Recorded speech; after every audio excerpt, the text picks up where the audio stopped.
Today, the United States, together with our allies and partners, has reached a historic understanding with Iran, which, if fully implemented, will prevent it from obtaining a nuclear weapon. As President and Commander-in-Chief, I have no greater responsibility than the security of the American people.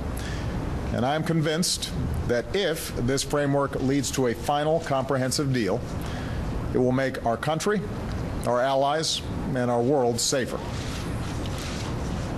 This has been a long time coming. The Islamic Republic of Iran has been advancing its nuclear program for decades. By the time I took office, Iran was operating thousands of centrifuges, which can produce the materials for a nuclear bomb. And Iran was concealing a covert nuclear facility.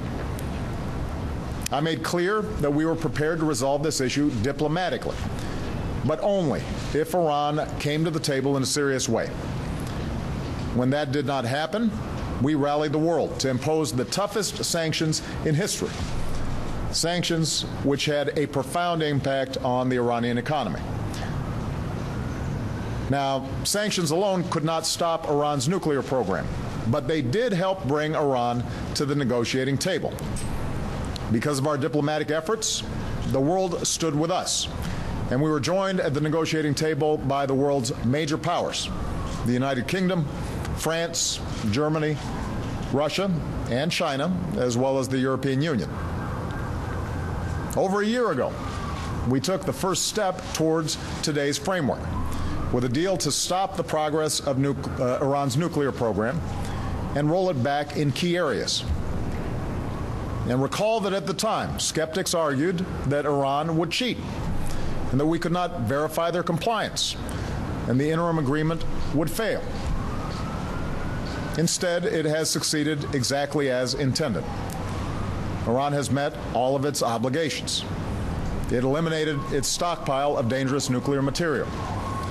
Inspections of Iran's program increased, and we continued negotiations to see if we could achieve a more comprehensive deal.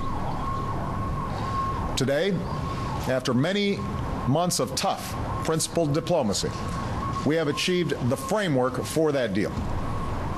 And it is a good deal, a deal that meets our core objectives. This framework would cut off every pathway that Iran could take to develop a nuclear weapon. Iran will face strict limitations on its program, and Iran has also agreed to the most robust and intrusive inspections and transparency regime ever negotiated for any nuclear program in history. So this deal is not based on trust. It's based on unprecedented verification. Many key details will be finalized over the next 3 months, and nothing is agreed to until everything is agreed. But here are the basic outlines of the deal that we are working to finalize. First, Iran will not be able to pursue a bomb using plutonium because it will not develop weapons-grade plutonium. The core of its reactor at Arak will be dismantled and replaced. The spent fuel from that facility will be shipped out of Iran for the life of the reactor. Iran will not build a new heavy water reactor, and Iran will not reprocess fuel from its existing reactors, ever. Second, this deal shuts down Iran's path to a bomb using enriched uranium. Iran has agreed that its installed centrifuges will be reduced by 2/3. Iran will no longer enrich uranium at its Fordo facility. Iran will not enrich uranium with its advanced centrifuges for at least the next 10 years. The vast majority of Iran's stockpile of enriched uranium will be neutralized. Today, estimates indicate that Iran is only 2 or 3 months away from potentially acquiring the raw materials that could be used for a single nuclear bomb. Under this deal, Iran has agreed that it will not stockpile the materials needed to build a weapon. Even if it violated the deal, for the next decade at least, Iran would be a minimum of a year away from acquiring enough material for a bomb. And the strict limitations on Iran's stockpiles will last for 15 years. Third, This deal provides the best possible defense against Iran's ability to pursue a nuclear weapon covertly, that is, in secret. International inspectors will have unprecedented access not only to Iranian nuclear facilities, but to the entire supply chain that supports Iran's nuclear program, from uranium mills that provide the raw materials to the centrifuge production and storage facilities that support the program. If Iran cheats, the world will know it. If we see something suspicious, we will inspect it. Iran's past efforts to weaponize its program will be addressed. With this deal, Iran will face more inspections than any other country in the world. So this will be a long-term deal that addresses each path to a potential Iranian nuclear bomb. There will be strict limits on Iran's program for a decade. Additional restrictions on building new facilities or stockpiling materials will last for 15 years. The unprecedented transparency measures will last for 20 years or more. Indeed, some will be permanent. And as a member of the Nuclear Non-Proliferation Treaty, Iran will never be permitted to develop a nuclear weapon.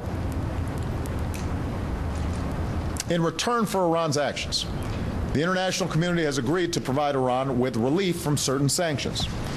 Our own sanctions and international sanctions imposed by the United Nations Security Council. This relief will be phased as Iran takes steps to adhere to the deal. If Iran violates the deal, sanctions can be snapped back into place. Meanwhile, other American sanctions on Iran for its support of terrorism, its human rights abuses, its ballistic missile program, will continue to be fully enforced. Now, let me reemphasize, our work is not yet done. The deal has not been signed.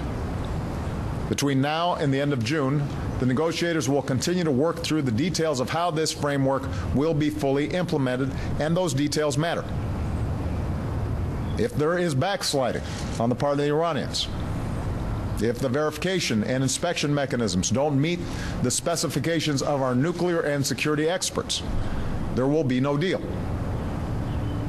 But if we can get this done, and Iran follows through on the framework that our negotiators agreed to, we will be able to resolve one of the greatest threats to our security, and to do so peacefully. Given the importance of this issue, I have instructed my negotiators to fully brief Congress and the American people on the substance of the deal, and I welcome a robust debate in the weeks and months to come. I am confident that we can show that this deal is good for the security of the United States, for our allies, and for the world. For the fact is, we only have three options for addressing Iran's nuclear program.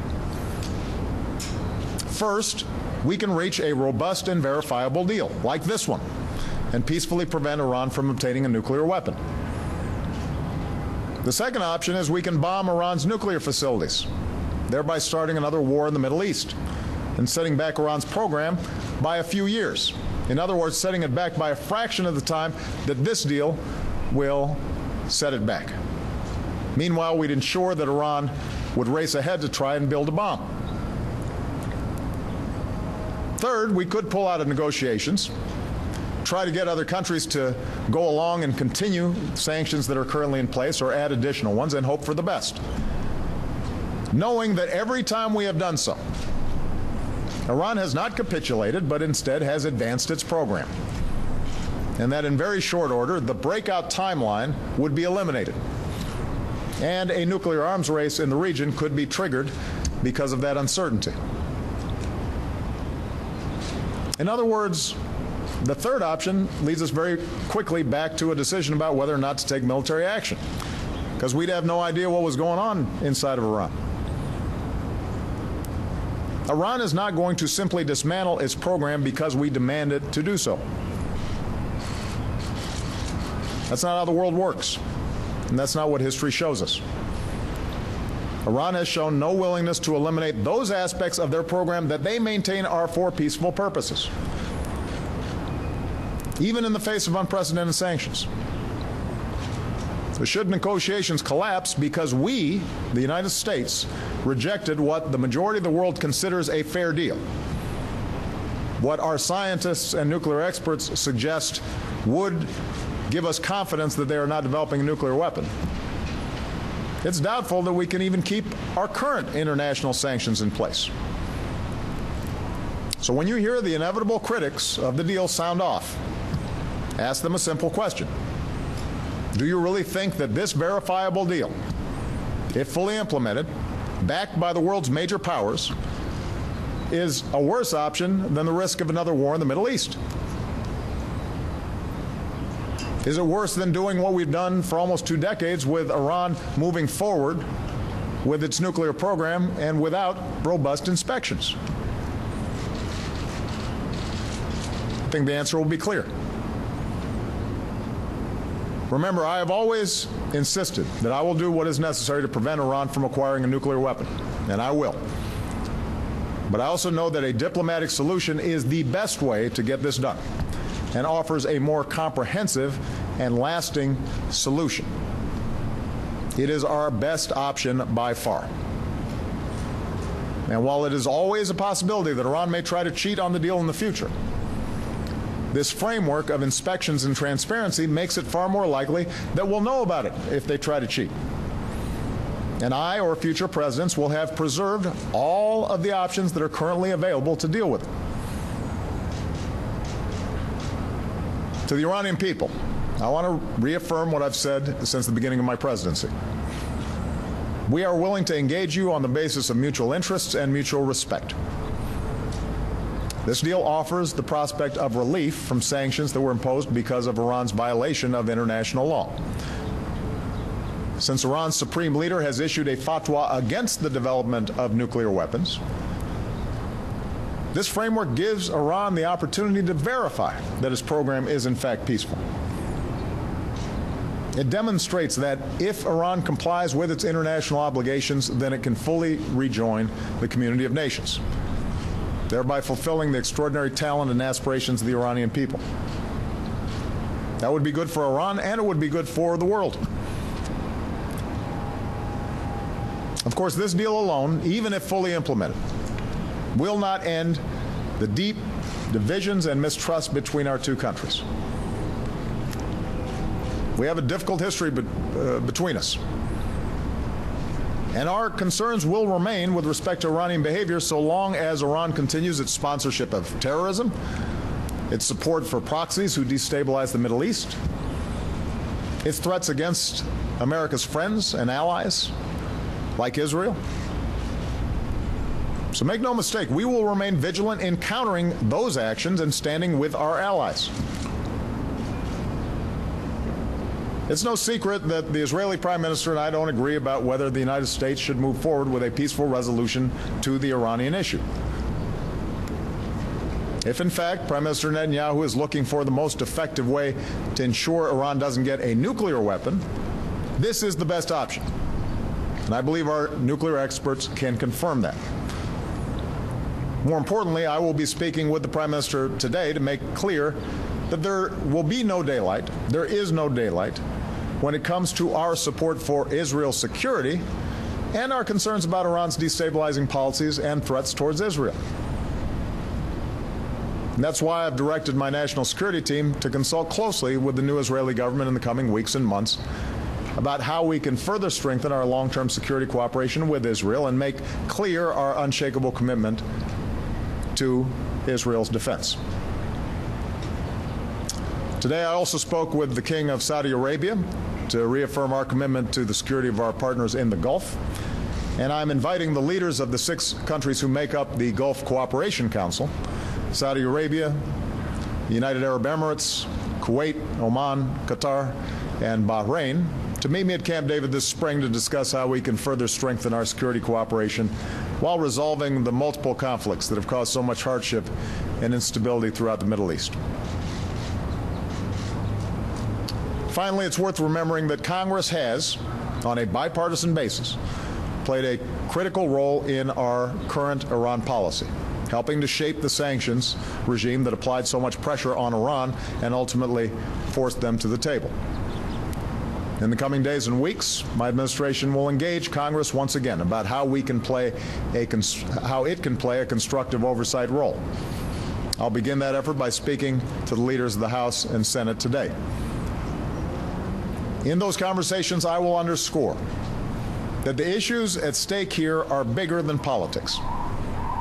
These are matters of war and peace, and they should be evaluated based on the facts and what is ultimately best for the American people and for our national security.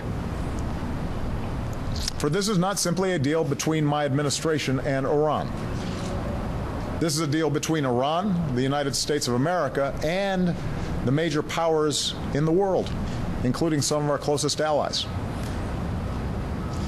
If Congress kills this deal, not based on expert analysis and without offering any reasonable alternative, then it's the United States that will be blamed for the failure of diplomacy. International unity will collapse, and the path to conflict will widen. The American people understand this, which is why solid majorities support a diplomatic resolution to the Iranian nuclear issue. They understand instinctively the words of President Kennedy, who faced down the far greater threat of communism and said, "Let us never negotiate out of fear, but let us never fear to negotiate." The American people remember that at the height of the Cold War, presidents like Nixon and Reagan struck historic arms control agreements with the Soviet Union, a far more dangerous adversary, despite the fact that that adversary not only threatened to destroy our country and our way of life, but had the means to do so. Those agreements were not perfect. They did not end all threats, but they made our world safer. A good deal with Iran will do the same. Today, I'd like to express my thanks to our international partners for their steadfastness, their cooperation. I was able to speak earlier today with our close allies, Prime Minister Cameron and President Hollande and Chancellor Merkel, to reaffirm that we stand shoulder to shoulder in this effort. And most of all, on behalf of our nation, I want to express my thanks to our tireless, and I mean tireless, Secretary of State John Kerry and our entire negotiating team. They have worked so hard to make this progress. They represent the best tradition of American diplomacy. Their work, our work, is not yet done, and success is not guaranteed. But we have a historic opportunity to prevent the spread of nuclear weapons in Iran, and to do so peacefully, with the international community firmly behind us. We should seize that chance. Thank you. God bless you. God bless the United States of America.